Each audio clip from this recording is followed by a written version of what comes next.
کامیابی کا پیغام۔ بڑی کامیابی کی قیمت۔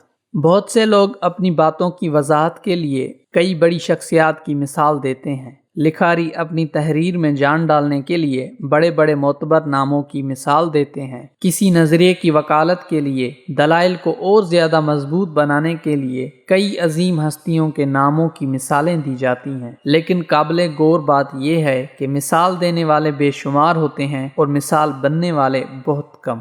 یہ زندگی اور اس زندگی کے مسائل سب کے لیے یکساں ہیں۔ صاحب دانش دوسروں کے تجربات اور غور و فکر سے فہم و دانش کے گہرے موتی نکال لیتے ہیں، اور عام انسان زندگی کے مسائل، پریشانیوں، مشکلات اور رکاوٹوں کی نظر ہو کر گمنام ہی چلا جاتا ہے۔ کہتے ہیں بارش کے قطرے سب جگہ یکساں پڑتے ہیں، لیکن نتائج مختلف نکلتے ہیں۔ کوئی بارش کا قطرہ اگر تالاب میں جا گرا تو تالاب کا حصہ بن گیا، کوئی قطرہ اگر سمندر سے واصل ہوا تو سمندر بن گیا، کوئی قطرہ اگر بنجر زمین پر گرا تو زمین پھر بھی بنجر رہی۔ دھرتی بنجر ہو تو برسات سے کیا ہوتا ہے؟ کوئی خوش نصیب قطرہ اگر زرخیز زمین پر گرا تو کھیتیاں لہلانے لگیں، لوگوں کو اناج ملنے لگا۔ یہی بارش کا کوئی قطرہ اگر سانپ کے منہ میں جا گرا تو زہر بن گیا، اور کوئی بہت ہی خوش نصیب قطرہ اگر سیپی کے منہ میں جا گرا تو موتی بن گیا۔ بارش ایک ہی ہے، پانی ایک ہی ہے، مگر بارش کا پانی وصول کرنے کے بعد خوشگوار نتیجہ اپنا اپنا نصیب ہے۔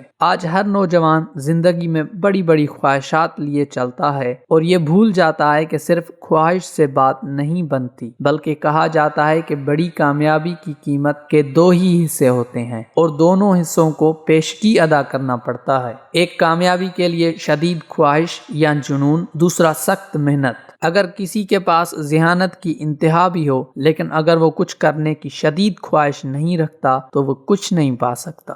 دنیا کا تیز ترین اڑنے والا سپر سانک جہاز بھی بغیر ایندھن یعنی فیول کے نہیں چل سکتا۔ بالکل اسی طرح کامیابی کا ایندھن سچی خواہش ہے۔ لہو گرم رکھنے کے لیے جھپٹنا، پلٹنا اور پلٹ کے جھپٹنا پڑتا ہے۔ کاتب تقدیر بھی کامیابی ان کے مقدر میں لکھتا ہے جو کشتیاں جلا کر سفر کرتے ہیں۔ کچھ بن جانے کا جذبہ ان کو چین نہیں لینے دیتا۔ ایک دفعہ سقراط کے پاس ایک شخص آیا اور اس نے ایک عجیب سوال کیا کہ آپ کے پاس اتنا علم ہے، لوگ آپ کو پیغمبر عقل و خرد کہتے ہیں اور دنیا آپ کی دیوانی ہے، یہ سارا علم، یہ دانائی، یہ فہم و فراست اور یہ عقل آپ نے کہاں سے پائی؟ تو سقراط نے کہا، چل میرے ساتھ دریا پر، کیونکہ اس سوال کا جواب میں تجھے دریا پر ہی پہنچ کر دے سکتا۔ وہ شخص اور سقراط دریا پر پہنچے۔ سقراط نے کہا، اس پانی کو غور سے دیکھ، اس میں تیرے سوال کا جواب ہے۔ وہ شخص غور سے پانی کی سطح کا مطالعہ کرنے لگا، لیکن کچھ سمجھ نہ آیا۔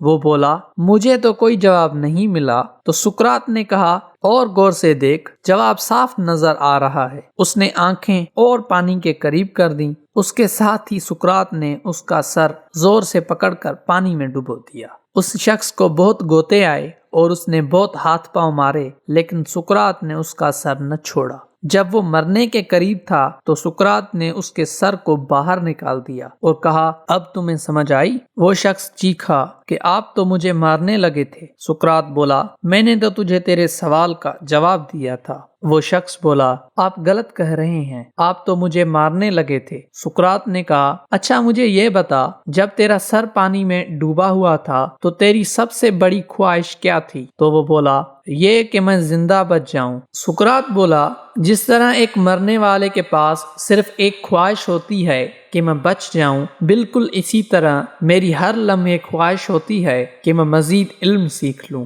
اسی شدید خواہش کے بدلے علم و دانش اور فہم و فراست میری گھر کی باندھی ہے۔